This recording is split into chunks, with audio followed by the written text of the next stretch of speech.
BJP के कार्यकर्ता वो भी नाराज हुए हैं, यहाँ तक कि झंडे भी फूके गए हैं, झंडों को उतार के भी फेंका गया है। नेता प्रतिपक्ष भी भूपेंद्र सिंह हुड्डा है बिल्कुल। और उन्हीं की विधानसभा में चुनाव हो रहा है और उन्होंने अपना प्रत्याशी नहीं उतारा कांग्रेस ने। फिलहाल अगर माने तो यह कांग्रेस का वजूद है जो मेरे हिसाब से सिमटता ही चला जाएगा। सांपला में सुधीर और परवीन कोच दोनों की आपस में जोरदार टक्कर है और परवीन कोच को सीधी सीधी टक्कर देने वाला अंकित ओल्यान जो निर्दलीय उम्मीदवार है। पीने की पानी की सुविधा नहीं दे सकते, सीवर लाइन नहीं करवा सकते, सफाई व्यवस्था अच्छी नहीं करवा सकते, वो लोग मेट्रो कैसे ला देंगे यार। पूजा इंदौरा थी, रिजर्व सीट थी, वो कांग्रेस की थी, उन्होंने चुनाव लड़ा और एक तरफा माहौल से वो विजयी हुई।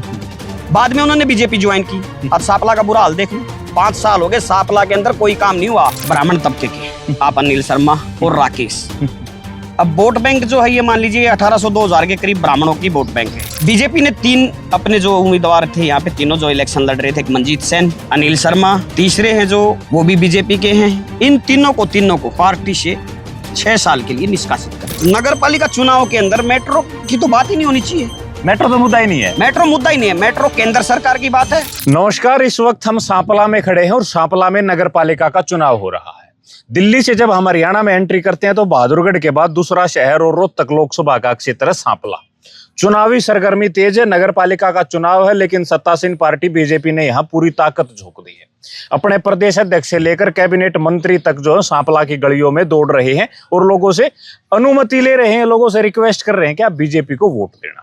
बीजेपी के मुद्दे हैं, लेकिन इस वक्त मेरे साथ बातचीत करने के लिए विकास ओल्यान है। विकास ओल्यान सांपला की रग रग से वाकिफ है। सांपला को देखते हैं, सांपला को कवर करते हैं और जितने भी प्रत्याशी धूप में जो दौड़ भाग कर रहे हैं वो सारी विकास जो है वो एक एक चीज जो है रिकॉर्ड कर रहे हैं। विकास भाई, मैं आपसे जानना चाहूंगा, लगभग आधा दर्जन से ज्यादा प्रत्याशी मैदान में अपनी किस्मत आजमा रहे हैं। बीजेपी के सत्तासीन मंत्री से लेकर कैबिनेट मंत्री, प्रदेश अध्यक्ष सब गलियों में दौड़ रहे हैं। आप सारी चीजों को देख रहे हो। फिलहाल चुनाव किस नतीजे पर खड़ा है, कहाँ खड़ा है चुनाव सांपला का? देखिए पत्रकार महोदय के 10 उम्मीदवार खड़े हैं चेयरमैन के। उन 10 में से बात करें तो सीधे 4 उम्मीदवार ऊपर आते हैं, लेकिन अब हम बात करेंगे फर्स्ट, सेकंड और थर्ड, यानी कि मुकाबला जो है तिकोना है। तिकोना मुकाबला है। तिकोना मुकाबला है और तिकोने मुकाबले में एक बीजेपी के कैंडिडेट हैं जो कि पहले कांग्रेस से थे और अब जो बीजेपी ने टिकट दी है। लेकिन टिकट देने के कारण बीजेपी की, तो परवीन कोच को जो टिकट दी है उसमें ऐसा कुछ माहौल बन गया कि कुछ बीजेपी के कार्यकर्ता वो भी नाराज हुए हैं, यहाँ तक कि झंडे भी फूके गए हैं, झंडों को उतार के भी फेंका गया है। लेकिन कुछ जो बीजेपी में जाने के बाद इनकी कुछ कांग्रेस की जो इनकी वोट बैंक थी वो भी कम हुई है। अगर कांग्रेस की वोट बैंक कम होती है तो उधर से बीजेपी की है जो कुछ घटती है और कुछ बढ़ती है, तो कुल मिला के ये मान लीजिए कि जो परवीन पर है, हाँ, एवरेज बेस पे आते हैं। हम बात करें परवीन कोच की, परवीन कोच सांपला से हैं। सांपला में सुधीर और परवीन कोच दोनों की आपस में जोरदार टक्कर है। अच्छा, दोनों सांपला क्षेत्र से? हाँ, दोनों सांपला क्षेत्र से और दोनों के दोनों नगर पालिका के पूर्व चेयरमैन रह चुके हैं। अच्छा, दोनों चेयरमैन रह चुके हैं। सबसे पहले परवीन कोच थे, उस समय पार्षदों द्वारा चुने गए थे। उसके बाद सुधीर ओल्यान बने थे। यानी कि हम ये कहें कि दोनों के दोनों अपने काम को देख के और खड़े हो चुके हैं कि भाई हम काम करवा रखा। हाँ बिल्कुल, तो सिंपल अलॉट हो चुके हैं। अब तो मतदान के लिए रिक्वेस्ट है। लेकिन बात यह है कि किसी गली से वो बढ़त ले रहे तो किसी गली से वो बढ़त ले रहे। मतलब कांटे की टक्कर है। कांटे की टक्कर है सांपला में। सांपला में फिर हम बात करते हैं सुधीर की खेड़ी की तरफ, जो कि खेड़ी में 9,500 के करीब वोट बैंक है, जो कि सांपला से 1.5% ज्यादा है। यानी कि वहां पे ये मान लीजिए 54-5500 वोट है, तो यहाँ पे 94-9500 वोट है खेड़ी के अंदर। जो सुधीर आते हैं उनकी खेड़ी की तरफ रुझान कम है वोटों का। और परवीन कोच की बात करें तो परवीन कोच खेड़ी से भी वोट निकालते हैं और सांपला से भी निकालते हैं। और परवीन कोच को सीधी सीधी टक्कर देने वाला अंकित ओल्यान जो निर्दलीय उम्मीदवार है वो खेड़ी से है। अच्छा, खेड़ी से भी अच्छा बलबूता भी मिल रहा है उसको, बहुत ही अच्छा रुझान मिल रहा है खेड़ी से। और बात करें तो सांपला से परवीन के इलाके से भी वोट निकाल के लेके आ रहे हैं अंकित। ठीक है, निर्दलीय है, उधर बीजेपी का है। बीजेपी ने अपनी पूरी ताकत झोंक दी है। बड़े बड़े नेता आ रहे हैं, स्टार प्रचारक बने हुए हैं, गली गली मोहल्ला मोहल्ला, जहां पे जिस कास्ट की बात करें, जिस हिसाब की वोट है उसी हिसाब का नेता वहां पे उतार दिया जाता है। बिल्कुल। और इनके पन्ना प्रमुख की बात करो तो आपको पता ही है कि बीजेपी पन्ना प्रमुख पे लेती है 20-30 वोटों पर एक पन्ना प्रमुख होता है। बिल्कुल। सिर्फ मकसद होता है वोटें निकालना। वोटें निकालना। बीजेपी अपना पूरा जोर लगा रही है, लेकिन अंकित के साथ ग्रामीण है, उनका कोई स्टार प्रचारक नहीं है।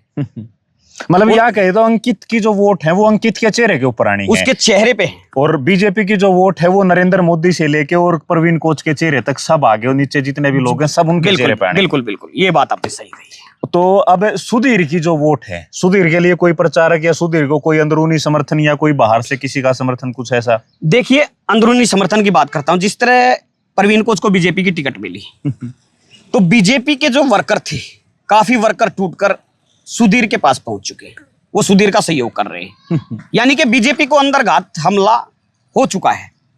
अगर माने, बीजेपी ने 3 अपने जो उम्मीदवार थे यहाँ पे, तीनों जो इलेक्शन लड़ रहे थे, एक मंजीत सेन, एक अपने अनिल शर्मा, और तीसरे हैं जो वो भी बीजेपी के हैं। इन तीनों को पार्टी से 6 साल के लिए निष्कासित कर दिया। मतलब सुधीर रोल्याण, अनिल शर्मा और मंजीत सेन को निष्कासित कर दिया बीजेपी ने 6 साल के लिए। 6 साल के ये बीजेपी प्रत्याशी की मदद नहीं कर रहे और इंडिपेंडेंट चुनाव कर रहे हैं इसलिए। बिल्कुल बिल्कुल। तो अब ये तिकोणिया मुकाबला हो गया। अब तिकोणिया मुकाबला। चौथे आपने कहा एक प्रत्याशी और है, चौकोना मुकाबला। तो चौथा प्रत्याशी कौन है जो चौथे नंबर पे आने की गुंजाइश किसकी है? चौथे प्रत्याशी की मैं बात बता देता हूं आपको कि चौथे प्रत्याशी जो है ब्राह्मण तबके के, आप अनिल शर्मा और राकेश। अब वोट बैंक जो है ये मान लीजिए 1800-2000 के करीब ब्राह्मणों की वोट बैंक है, लेकिन 3 प्रत्याशी ब्राह्मणों में हो गए हैं, सीधे सीधे 2 प्रत्याशी में आपस में है। राकेश सरपंच जो कि पूर्व सरपंच रह चुके हैं, राकेश पहलवान, और इधर नलिन शर्मा जो अपने टीना पत्रकार है। टीना पत्रकार। तो कहीं ना कहीं जो ब्राह्मणों का वोट बैंक है वो इनमें डिवाइड हो जाता है। हो गया डिवाइड, ये डाउन हो चुके हैं। फिर अनिल की बात करें तो कुछ परसेंट वोट वो सापला से निकाल रहे हैं, जो कि बिल्कुल सापला से ही हैं, और जो राकेश सरपंच है वो खेड़ी से हैं। अच्छा, एक चीज और समझ नहीं आ रही है विकास भाई, मैं आपसे ये समझना चाहूंगा, यहाँ कुछ ऐसा तो नहीं है कि बीजेपी को हराने के लिए अंतिम समय में ये लोग एक साथ हो जाएं और बीजेपी को हरा दें? ऐसा भी हो सकता है, ऐसी कुछ संभावना है? देखिए, खुल के तो ऐसा कुछ है नहीं। अगर कुछ भी बात है तो आपको पता है कि भीतरघात तो होता ही है, क्योंकि एक कांग्रेस के प्रत्याशी को बीजेपी ने टिकट दी है, कांग्रेस का गढ़ समाप्त कर दिया है, तो कहीं ना कहीं कांग्रेस में भी गुस्सा होगा। वो अपने कार्यकर्ताओं को अंतर्घात उतारेंगे कि इनको वोट ना दे, और बीजेपी के भी जो हैं, जिन रुसे हुए हैं, वो भी अंतर्घात करेंगे। साफ सा मतलब है।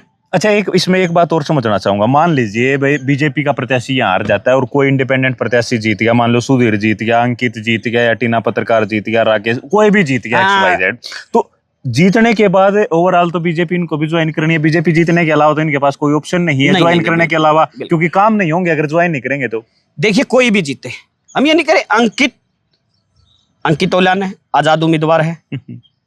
अब तो बीजेपी के अलावा सभी आजाद है। अगर जीत गए या अनिल शर्मा जीत गए, राकेश पहलवान जीत गए, कोई भी जीतता है बीजेपी वाले को छोड़ के, अगर उसको भी मौजूदा सरकार में जाना पड़ेगा। लेकिन जो सम्मान अब मिलता है, पहले वाले को ज्यादा सम्मान देती है बीजेपी। जीतने के बाद जो किसी बीजेपी की गोद में जाके बैठेगा उसको वो सम्मान नहीं मिलेगा। ये मैं आपको उदाहरण दे देता हूं कि पिछला जो यहाँ था, पूजा इंदौरा थी, रिजर्व सीट थी, वो कांग्रेस की थी। उन्होंने चुनाव लड़ा और एक तरफा माहौल से वो विजयी हुई थी। बाद में उन्होंने बीजेपी ज्वाइन की। अब सापला का बुरा हाल देख लो, 5 साल हो गए, सापला के अंदर कोई काम नहीं हुआ। उन पर तो FIR तक करवाने की बात हुई थी, बड़े बड़े आरोप लगे भ्रष्टाचार के। मीडिया में भी चली है, CM विंडो भी चली है, हर जगह कंप्लेंट चली है। सापला का 5 साल तक कोई विकास नहीं हुआ।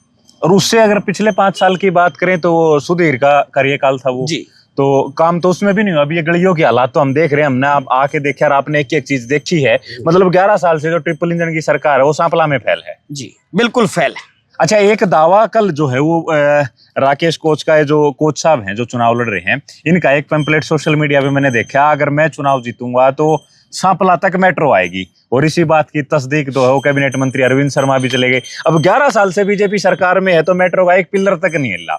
अब अगर ये कोच साहब अगर चुनाव जीतते हैं तो कैसे सांपला तक मेट्रो आएगी? क्या लगता है ये कैसा दावा? देखिए, सीधी सीधी बात है, पढ़े लिखों को पता है, नगर पालिका चुनाव के अंदर मेट्रो की तो बात ही नहीं होनी चाहिए।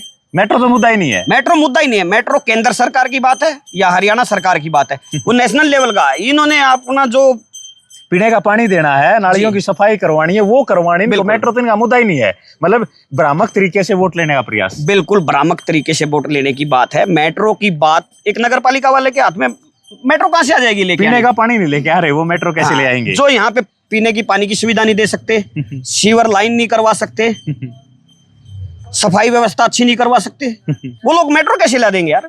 अच्छा, एक बात और, जैसे ये गड्डी सांपला किलोई विधानसभा, भूपेंद्र सिंह हुड्डा यहाँ से विधायक हैं, दीपेंद्र सिंह हुड्डा यहाँ से सांसद हैं और नेता प्रतिपक्ष भी भूपेंद्र सिंह हुड्डा है, और उन्हीं की विधानसभा में चुनाव हो रहा है और उन्होंने अपना प्रत्याशी नहीं उतारा कांग्रेस ने।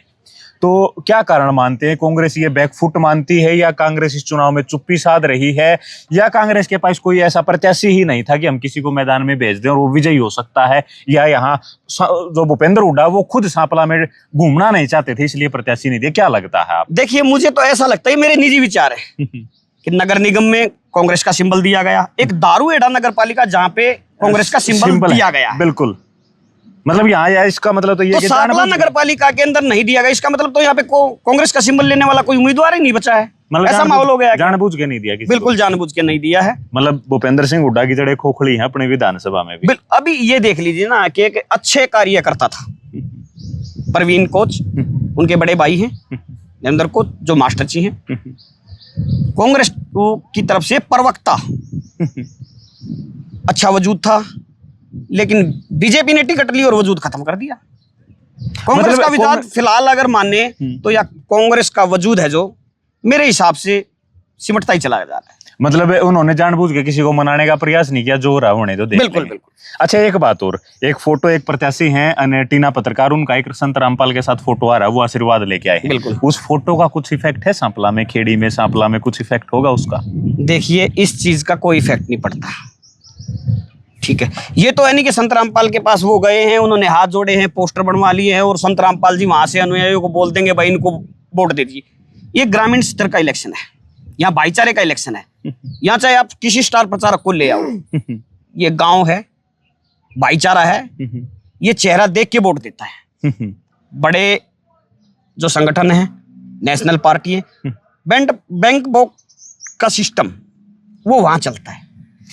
तो ये सांपला के हालात हैं, एक एक बात, एक एक गली में घूम के विकास ने हालात से आप लोगों को वाकिफ करवा दिया है। किन लोगों में टक्कर है, तिकोना मुकाबला, 4 नंबर पे कौन है और क्या माहौल है, और संत रामपाल के आशीर्वाद से यहाँ क्या इफेक्ट होगा, और मेट्रो यहाँ आएगी कि नहीं आएगी, क्योंकि फिलहाल यहाँ के लोगों को जरूरत पानी की है, गलियों की सफाई की है, मेट्रो की जरूरत यहाँ के लोगों को फिलहाल नहीं है, खासकर इस चुनाव में। सारी बातें विकास ने आप लोगों को बताई हैं, एक एक गली गली में ये घूमे हैं, एक एक नब्ज ये टटोल रहे हैं और वो बातें आप लोगों के सामने रखी हैं, आपने सुनी हैं।